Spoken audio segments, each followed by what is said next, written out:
The security cameras would show everything. Natasha Brooks knew that as her trembling fingers wrapped around the Ferrari's keys hanging in Christopher Mitchell's study.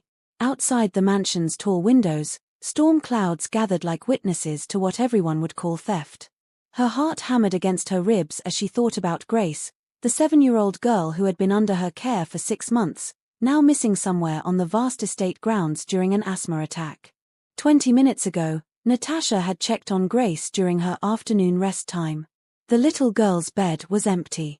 Her inhaler sat on the nightstand, unused. Natasha had searched every room, called every staff member, checked the security footage. The cameras showed Grace walking toward the woods at the edge of the property, her small frame already showing signs of breathing difficulty. Christopher was in a board meeting downtown. Mrs. Patterson, the head housekeeper, had called him, but he was an hour away in traffic. The estate security team was searching on foot, but the property stretched across 200 acres. Grace could be anywhere. With each passing minute, her breathing would get worse. Natasha looked at the keys again. She had never driven anything more expensive than her 15-year-old Toyota.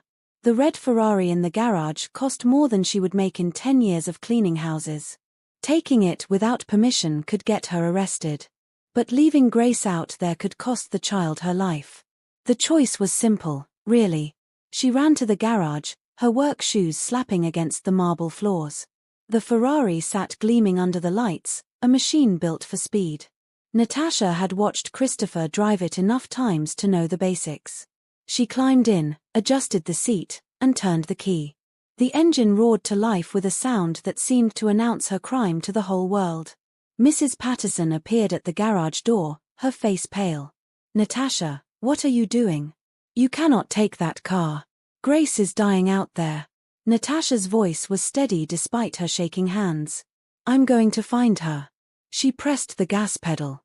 The Ferrari shot forward with terrifying power.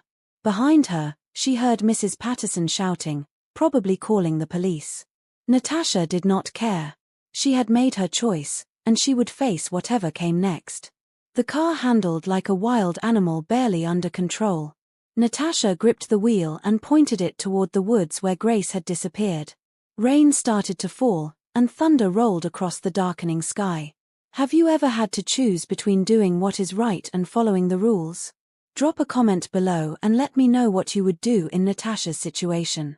And if this story is already pulling at your heart, hit that subscribe button so you do not miss what happens next. The Ferrari's powerful engine growled as Natasha navigated the dirt paths cutting through the Mitchell estate. Branches scraped against the expensive paint, but she barely noticed. Her eyes scanned the woods on both sides, searching for any sign of Grace's pink dress. "Grace," she called out the window, her voice fighting against the wind and rain. "Baby, where are you?" Thunder cracked overhead. Natasha knew from 6 months of caring for Grace that loud noises scared her. If the child heard the thunder, she might hide somewhere, making her even harder to find. The rain was getting heavier now, turning the path muddy. Natasha's phone rang. Christopher's name flashed on the screen. "Where is my daughter?" His voice was tight with fear. "I'm looking for her." She went into the woods near the east side. Natasha took a sharp turn, the Ferrari sliding slightly in the mud. "She does not have her inhaler. Mrs. Patterson said you took my car." "Yes, sir. I did.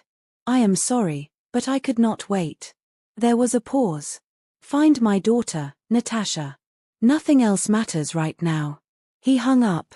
Natasha pressed harder on the gas, pushing the Ferrari faster despite the dangerous conditions. She had been a mother herself for 6 years. Her son Terence was at school right now, safe and sound. But she understood the terror Christopher must be feeling. No parent should have to imagine their child struggling to breathe, alone and scared. The path opened into a clearing near a small creek. That was when Natasha saw her.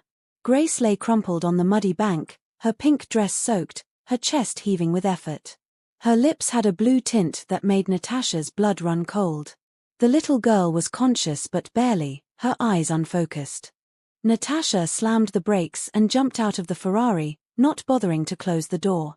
She ran to Grace and scooped her into her arms.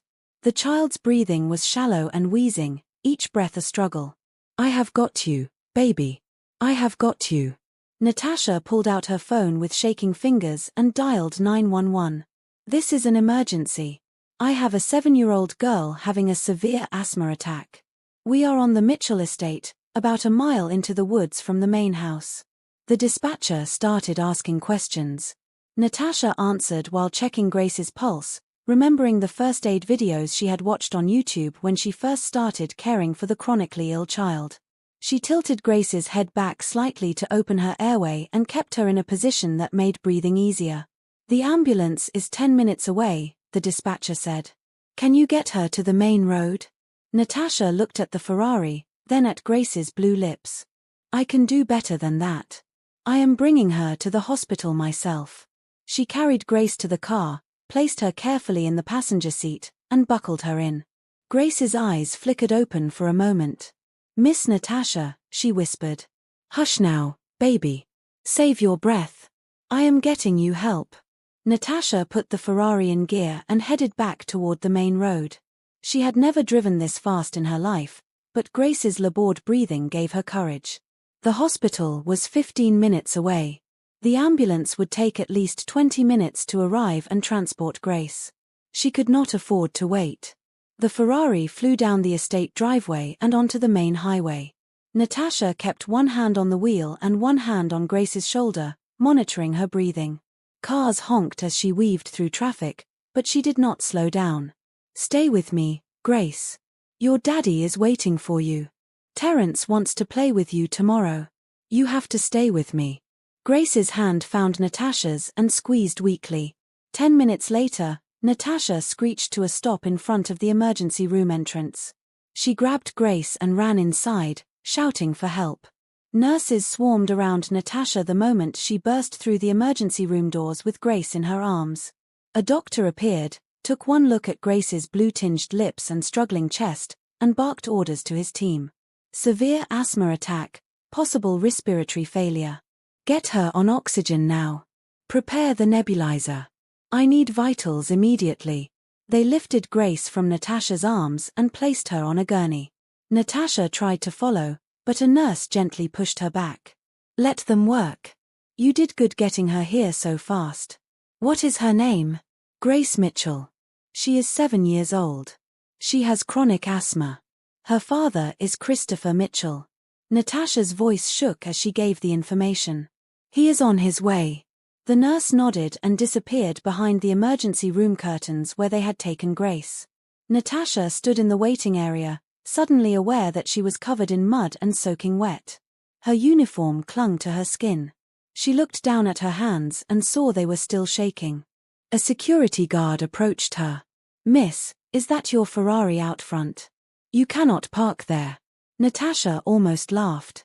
The absurdity of the question, given everything that had just happened, was too much. "It belongs to Christopher Mitchell. I borrowed it to save his daughter." The guard's expression changed. "I will move it to a proper spot. Keys." She handed them over, watching him walk away. Now that the immediate crisis had passed, reality started to sink in. She had stolen a Ferrari. She had driven it recklessly through traffic.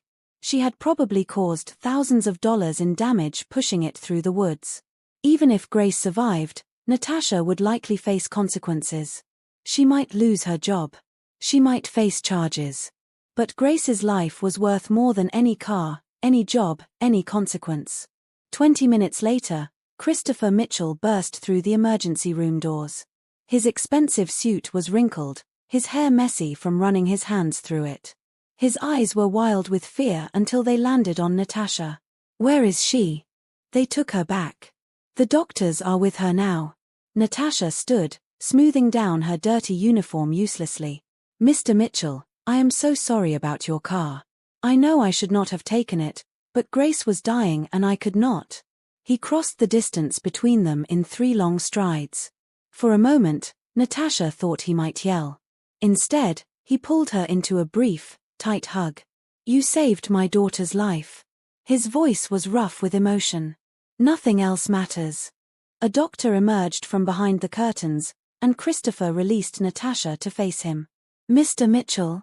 I am Dr. Harrison. Your daughter is stable now. We have her on oxygen and medication. She is going to be fine. The doctor glanced at Natasha. Thanks to this young lady's quick thinking. 5 more minutes and we might have been looking at permanent brain damage or worse. She did everything right. Christopher's shoulders sagged with relief. He turned back to Natasha, and she saw tears in his eyes. Can I see her? Of course. Follow me. As the doctor led Christopher away, he looked back at Natasha. Wait for me, please. We need to talk. Natasha nodded and sank back into her chair. Her whole body ached with exhaustion and leftover fear. She pulled out her phone and called Terrence's after-school program to let them know she would be late picking him up. Then she closed her eyes and sent up a silent prayer of thanks. An hour later, Christopher returned. He sat down beside Natasha, and for a moment, neither of them spoke. She is asking for you, he finally said. She wants to thank her hero. Natasha felt tears prick her eyes. I am just glad she is okay. Natasha, I need you to understand something. Christopher turned to face her fully. What you did today, taking my car, risking everything to save Grace, that was the most courageous thing I have ever seen. You did not hesitate. You did not wait for permission. You just acted. I am sorry about the Ferrari. I know it must be damaged. He waved a hand dismissively. It is just a car. It can be fixed or replaced. My daughter cannot be replaced. He paused, seeming to gather his thoughts. I want to do something for you, Natasha. Something more than just saying thank you. You do not need to do anything, Mr. Mitchell. I was just doing what anyone would do. But not everyone would have done it. Most people would have waited, followed protocol, worried about the consequences. He leaned forward, his expression serious. You put Grace first without thinking about yourself. That is remarkable. Natasha felt uncomfortable with the praise. She was just a maid who had made a choice in a moment of crisis. Can I see her? Just for a minute. Christopher smiled, the first real smile she had seen from him all day. Come on. She has been asking for you non-stop. They walked back to Grace's room together. The little girl was propped up in bed, an oxygen tube under her nose, but her color had returned and she was breathing normally. When she saw Natasha, her face lit up. Miss Natasha, you saved me. Natasha rushed to her bedside and took her small hand. How are you feeling, sweetheart? Better. The doctor said I am going to be okay because you were so brave. Grace's eyes were wide with admiration. You drove Daddy's fast car to find me. I did. And I would do it again in a heartbeat. Grace smiled and squeezed Natasha's hand. Christopher stood at the foot of the bed, watching them with an expression Natasha could not quite read. Something had shifted between them today. The formal distance between employer and employee had blurred into something more human, more connected. 3 days after the incident, Natasha returned to work at the Mitchell estate. She had expected things to be awkward, or perhaps for Christopher to ask her to leave now that the crisis had passed. Instead, Mrs. Patterson greeted her at the door with a smile. Mr. Mitchell wants to see you in his study before you start your shift. Natasha's stomach tightened with nervousness. She smoothed down her uniform and walked through the familiar hallways to Christopher's private study. She knocked on the door. Come in. Christopher sat behind his desk, but he stood when she entered. Natasha, thank you for coming. Please, sit down. She took the chair across from him, folding her hands in her lap. Is everything okay with Grace? She is doing great. Dr. Carter says her lungs are recovering well. She should be back home tomorrow. Christopher opened a folder on his desk. I asked you here because I meant what I said at the hospital. I want to do something to thank you properly. You do not have to, sir. Really. Please, let me finish. He pulled out a document and slid it across the desk. First, I am promoting you. You are no longer part of the general housekeeping staff. From now on, you are Grace's personal caretaker. Your salary is tripling, effective immediately. Natasha's eyes widened. Mr. Mitchell, that is too much. It is not enough. You saved her life. He pulled out another document. Second, I know you have a son, Terrence. He is 6, correct? Yes, sir. I am paying for his education. Starting next semester, he will attend Riverside Academy, the same private school Grace attends. All tuition, books, uniforms, and expenses are covered. Fully. For as long as he is in school. Natasha felt tears forming. Riverside Academy was the kind of school she had only dreamed about for Terence. The education there would open doors she could never give him on her own. I do not know what to say. Say yes. Accept it with gratitude, because you have earned it. Christopher leaned back in his chair. Natasha, Grace has been different since her mother died 2 years ago. She has been sad, withdrawn. But with you, she smiles. She laughs. You care for her like she is your own child. That is worth more to me than any amount of money. Natasha wiped her eyes. Thank you. I accept. And I promise I will take good care of her. I know you will. He pulled out one more envelope. This is a bonus for what you did. Use it however you need to. Natasha opened the envelope and gasped. The check inside was for $50,000. Mr. Mitchell, this is too much. Natasha, you need to understand something about me. When someone does something extraordinary for my family, I do not forget it. And I do not do things halfway. His voice was firm but kind. You could have lost your job. You could have been arrested. You risked everything for Grace. This is my way of making sure you never regret that choice. She looked at the check, then at the documents, then at Christopher. Her whole life had just changed in the span of 10 minutes. Her son would get the education he deserved. She would have financial security. All because she had made one desperate choice. I accept, she said, her voice strong and clear. Thank you, Mr. Mitchell. You do not know what this means to me and Terence. Call me Christopher, please. We are more than employer and employee now. We are family, in a way. What would you do with a blessing like this? Would you accept it with gratitude, or would pride make you refuse? Let me know in the comments, and do not forget to subscribe to see how Natasha's new life unfolds. The next 3 months brought changes that Natasha could hardly believe. Terence started at Riverside Academy and loved it. He made friends, joined the art club, and came home every day with stories about his classes.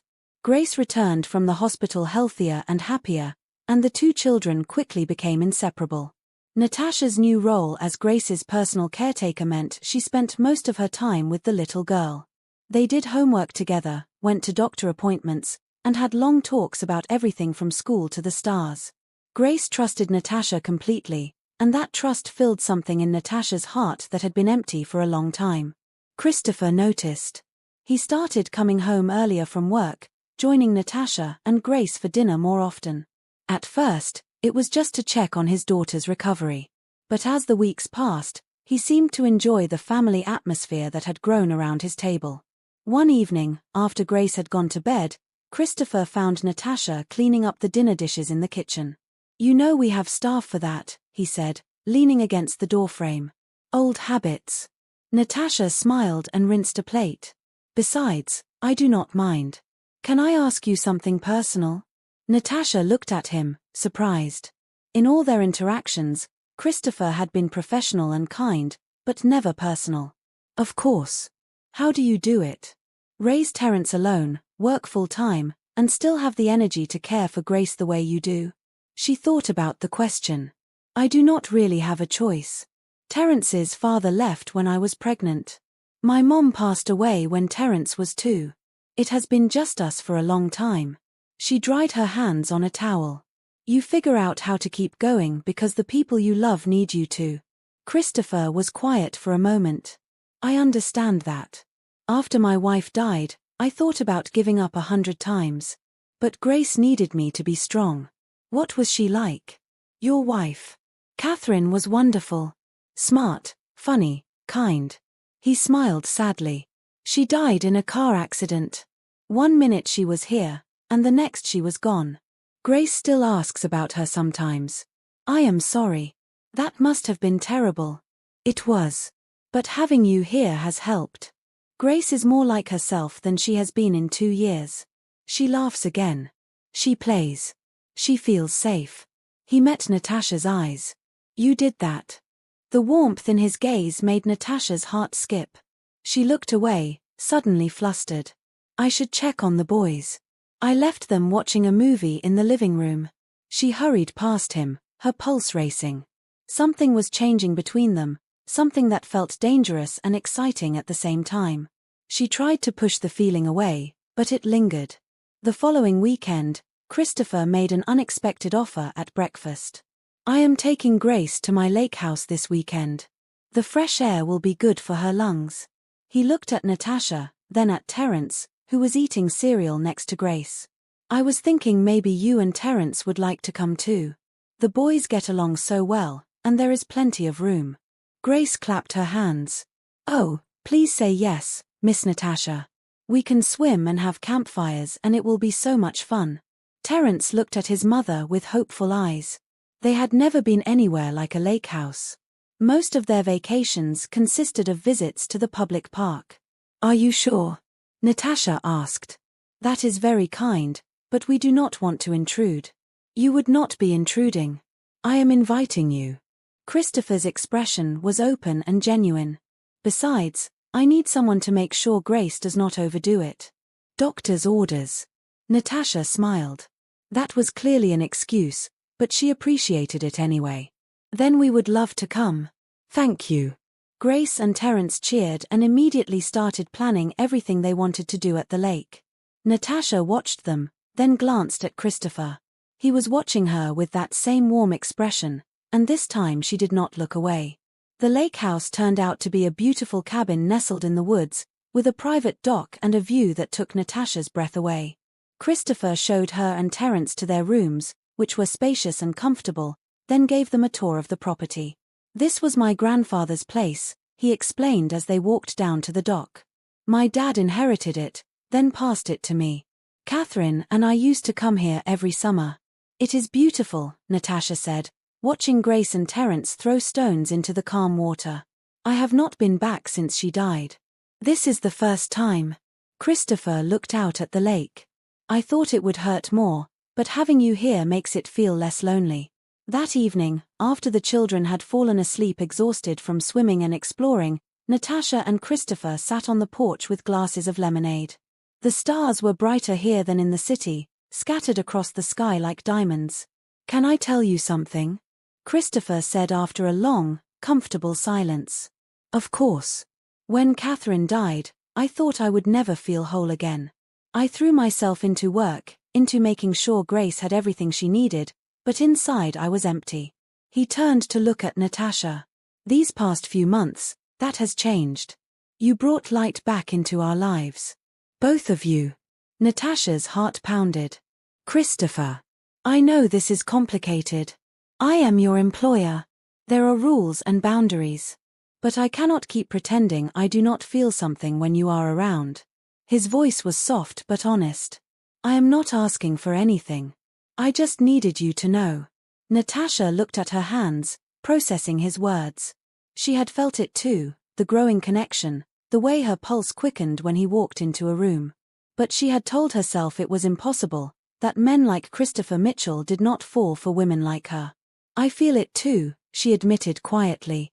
But I do not know if it is right. Grace needs stability. And I work for you. Those are real concerns. Christopher nodded. I do not want to rush anything or make you uncomfortable. But I also do not want to ignore something that could be meaningful because we are worried about what other people might think. What are you suggesting? That we take things slow. Get to know each other as more than employer and employee. See where this goes naturally. He reached over and gently took her hand. No pressure. No expectations. Just honesty. Natasha looked down at their joined hands, then back up at his face. His expression was hopeful but patient. He was giving her the choice, not pushing, just offering. Okay, she said. Slow. Let's see what happens. He smiled, and it transformed his whole face. For the first time since she had known him, Christopher looked truly happy. They spent the rest of the weekend in a bubble of careful joy. They took the children hiking, had a campfire with s'mores, and talked late into the night after Grace and Terence went to bed. Natasha learned about Christopher's dreams of expanding his company's charitable work. He learned about her hope of one day going to college. They talked about everything and nothing, building a foundation of friendship beneath the growing attraction. On Sunday evening, as they packed to leave, Grace hugged Natasha tight. "This was the best weekend ever. Can we do it again?" "Maybe," Natasha said, smoothing the little girl's hair. "We will have to ask your dad. He will say yes. He smiles all the time now." Grace looked up with wise eyes. "He likes you, Miss Natasha. I can tell." Natasha felt her cheeks warm. "Let's get your things together, sweetheart." On the drive back to the city, Terence fell asleep in the backseat next to Grace. Christopher reached over and took Natasha's hand where it rested on the console. She laced her fingers through his and watched the scenery pass by, feeling like her life was finally heading somewhere good. 2 weeks after the lake house trip, Christopher asked Natasha to join him for dinner. Not as Grace's caretaker, not as his employee, but as a woman he wanted to spend time with. "I have made reservations at Marcello's for Saturday night. Just the two of us." He looked nervous, which Natasha found endearing. "If you want to, that is. If you are comfortable." "I would love to," Natasha said. "But I need something to wear. I do not exactly have restaurant clothes. I took the liberty of having something sent to your apartment. I hope that is okay. If you do not like it, you can exchange it for something else." The next day, a designer dress arrived at Natasha's small apartment. It was a beautiful deep blue color that complemented her skin tone perfectly, with a simple elegant cut that made her feel like a princess when she tried it on. She called Christopher to thank him. "You did not have to do this. I wanted to. You deserve beautiful things, Natasha." Saturday evening arrived. Terence was having a sleepover at a friend's house from school, and Grace was with Mrs. Patterson. Christopher picked Natasha up in his car, and when he saw her in the dress, his eyes widened. "You look beautiful." "Thank you. You look very handsome yourself." Marcello's was the kind of restaurant Natasha had only seen in magazines. Crystal chandeliers, white tablecloths, live piano music. She felt out of place for about 30 seconds, until Christopher pulled out her chair and sat across from her with a smile that said she belonged exactly where she was. "I have been looking forward to this all week," he said. "Me too. Although I have to admit, I am a little nervous." "Why?" "Because this feels real now. Not just something we are considering, but actually happening." She fidgeted with her napkin. "What if it does not work out? What happens to my job? To Grace?" Christopher reached across the table and covered her hand with his. "Natasha, I need you to know something. Whatever happens between us personally, your job is secure. Grace loves you and needs you. That will not change. And I care about you too much to ever put you in a position where you felt trapped or uncomfortable." "You really mean that?" "I do. This is not about power or control. It is about two people who like each other and want to see if they can build something together." His thumb traced circles on the back of her hand. "No games. No hidden agenda. Just honesty." The waiter arrived with menus, and they spent the next 2 hours talking, laughing, and sharing stories about their lives.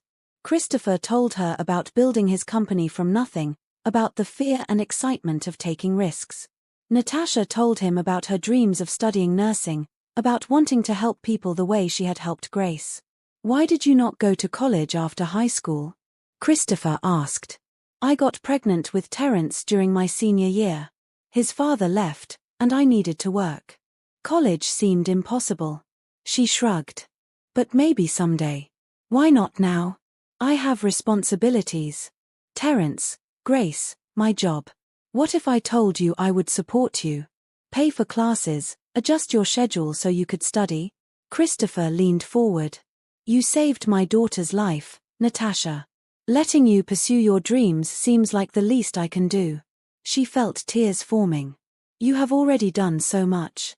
Because I want to. Because you deserve it. Because I think you are remarkable and I want to see you succeed." His expression was intense. "Say yes. Take the help. Build the life you want." Natasha thought about pride, about the independence she had fought so hard to maintain. But she also thought about Terence, about Grace, about the life she could give them if she just let herself accept this gift. "Yes," she said. "I will enroll for next semester. Thank you." Christopher's smile was brighter than the chandeliers. "Good. Now, what do you want for dessert? I hear their chocolate cake is incredible." After dinner, Christopher drove Natasha home. He walked her to her apartment door, and they stood in the hallway, neither wanting the evening to end. "I had a wonderful time," Natasha said. "Me too. Can we do this again?" "I would like that." Christopher stepped closer, and Natasha's breath caught. He cupped her face gently with one hand, giving her every chance to pull away. She did not. When he kissed her, it was soft and sweet, full of promise and hope. When they pulled apart, both were smiling. "Good night, Natasha." "Good night, Christopher." She watched him walk away, then went inside and leaned against her door, her heart full of joy and possibility. 3 months into their relationship, Christopher invited Natasha to attend a company gala with him. It would be their first public appearance together, and Natasha was nervous. She knew how people would see her, the maid who got lucky, the woman after his money. She had heard the whispers from some of the estate staff, the speculation about her motives. "Are you sure about this?" she asked Christopher as they got ready for the event. "People are going to talk. Let them talk. I know what we have, and so do you. That is what matters." The gala was exactly as intimidating as Natasha had feared. Beautiful people in expensive clothes, conversations about business deals and vacation homes. Christopher introduced her to everyone as Natasha Brooks, "someone very special to me." Some people were kind, but others gave her looks that ranged from curious to condescending. Halfway through the evening, a woman approached them. She was tall, blonde, and looked like she belonged in a fashion magazine. "Christopher, darling. I have not seen you at one of these in ages." She air-kissed his cheeks, then turned to Natasha with a smile that did not reach her eyes. "And who is this?" "This is Natasha Brooks." "Natasha, this is Veronica Ashford. She works in investor relations." "How lovely." Veronica's gaze swept over Natasha's dress, her hair, her shoes. "So, how did you two meet?" "Natasha works for me. She cares for my daughter." "Oh, how sweet." "The help." Veronica's tone made it sound like an insult. "Well, it is good that Christopher has someone to look after Grace. Single fathers need all the help they can get." Christopher's jaw tightened. "Natasha is not just help. She is my partner and the most important person in my life next to my daughter." Veronica's smile faltered. "Of course. I did not mean to imply otherwise." She excused herself quickly. Natasha felt her eyes sting with unshed tears. "Maybe we should leave." "Not a chance. We are staying for the whole event, and we are going to dance and enjoy ourselves." Christopher took her hand. "Do not let people like Veronica make you feel less than you are. You are brilliant, kind, and strong. Anyone who cannot see that is not worth your time." They danced, and slowly Natasha started to relax. But she knew the evening had shown a reality they would have to face. Not everyone would accept their relationship. The next week, Christopher called Natasha to his study. She worried that he was having second thoughts after the gala, but when she entered, he had documents spread across his desk and a determined look on his face. "I have been thinking about what happened at the gala. About how people see us and our relationship." He stood and came around the desk. "I do not want you to ever feel like you are just my employee or dependent on me. I want you to have your own power, your own identity." "What do you mean?" "I am starting a charitable foundation focused on healthcare access and education for underserved communities. It is something I have wanted to do for years." He pulled out a document. "I want you to be my partner in this. Equal decision-making power, equal control, a generous salary that has nothing to do with caring for Grace. You would have your own career, your own professional reputation." Natasha looked at the papers. It was an offer to make her a co-director of a foundation with a budget in the millions. "Christopher, I do not have experience with this kind of thing. You have the most important qualification. You understand what it is like to struggle, to need help, to work hard for everything you have. That perspective is valuable. I can teach you the business side. But your heart, your instinct for what matters, that cannot be taught. He took her hands. Say yes. Build this with me. She thought about the woman at the gala, about all the people who would always see her as less than. But she also thought about the good they could do together, about creating something meaningful. Yes, she said. I accept. Let's build something amazing. Christopher pulled her into a hug, and Natasha felt a shift in their relationship. They were not just dating anymore. They were partners in every sense of the word. 6 months into their relationship, Christopher planned a family dinner at the estate. Grace and Terence had become so close they called each other brother and sister. The 4 of them ate together almost every night, doing homework, playing games, and building a life that felt more real than anything Natasha had ever known. That night, Christopher seemed nervous. He barely touched his food, and he kept glancing at Natasha with a look she could not quite read. Grace was also acting strange, giggling and whispering to Terence. What is going on with you two? Natasha asked, smiling at the children. Nothing, Grace said, her eyes dancing with mischief. After dinner, Christopher suggested they all go to the garden. It was a beautiful evening, the sun setting and the flowers in full bloom. When they reached the fountain at the center of the garden, Christopher stopped and turned to Natasha. There is something I want to say, and I want Grace and Terence to hear it too because this is about all of us. Natasha's heart started to race. Okay. Christopher took both her hands. Natasha Brooks, you came into my life at a moment when I had given up on feeling anything except responsibility and grief. You saved my daughter, not just that day in the woods, but every day since with your love and care. You brought joy back into our home. You made me believe in second chances.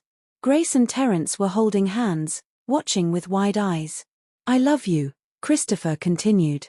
I love your strength, your kindness, your laugh, the way you make Grace feel safe and loved. I love how you make me want to be a better man. He got down on one knee, and Natasha gasped. I want to spend the rest of my life with you. I want to build a family together, all 4 of us. Will you marry me? He pulled out a ring, a beautiful diamond that caught the fading sunlight. Tears streamed down Natasha's face as she looked at him, at Grace and Terence who were bouncing with excitement, at this life she had somehow found. Yes, she whispered. Yes, I will marry you. Christopher slipped the ring on her finger and stood, pulling her into a kiss. Grace and Terence cheered and rushed over, wrapping their arms around both adults in a group hug. Does this mean Miss Natasha is going to be my mom? Grace asked. If she wants to be, Christopher said, looking at Natasha. I would love nothing more, Natasha said, kneeling down to Grace's level. And that means you and Terence are going to be brother and sister for real. The children hugged each other, then hugged Natasha and Christopher again. They all stood in the garden as the stars came out, holding each other and dreaming about the future. That night, after the children had gone to bed, Christopher and Natasha sat on the porch talking about their plans. I want to adopt Terence, Christopher said. Legally, officially. I want him to be my son. Natasha felt fresh tears forming. He would love that. He has never had a father. And I want to make sure you know, this marriage is a true partnership. Everything I have is yours. Not because you need it, but because I want to share my life with you completely. I love you, Natasha said, leaning her head on his shoulder. I never thought I could be this happy. Neither did I. But you taught me that sometimes the biggest blessings come from the most unexpected places. Have you ever found love when you least expected it? Share your story in the comments below and do not forget to subscribe to see Natasha and Christopher's beautiful wedding and the next chapter of their lives together. The wedding took place 6 months later in the garden where Christopher had proposed. It was a small ceremony with close friends, some family, and most importantly, Grace and Terence standing beside them as they exchanged vows. Natasha wore a simple white dress that made her feel beautiful without being overdone. Christopher looked at her like she was the only person in the world. When they said I do, both children cheered so loud that the guests laughed.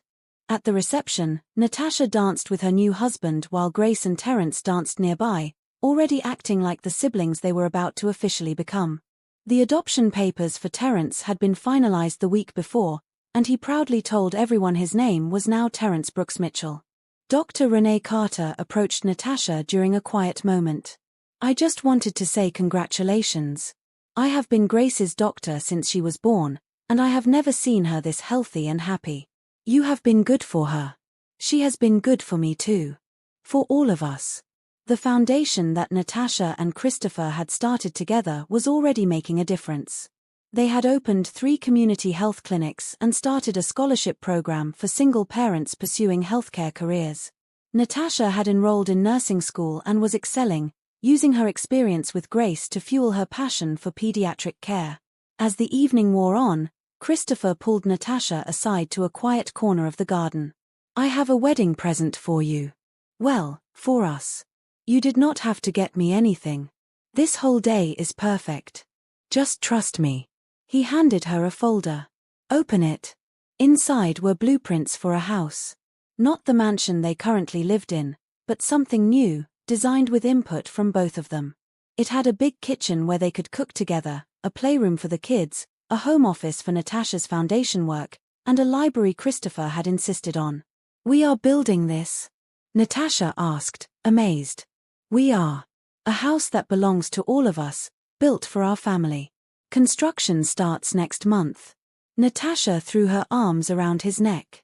"This is too much." "No, it is exactly right.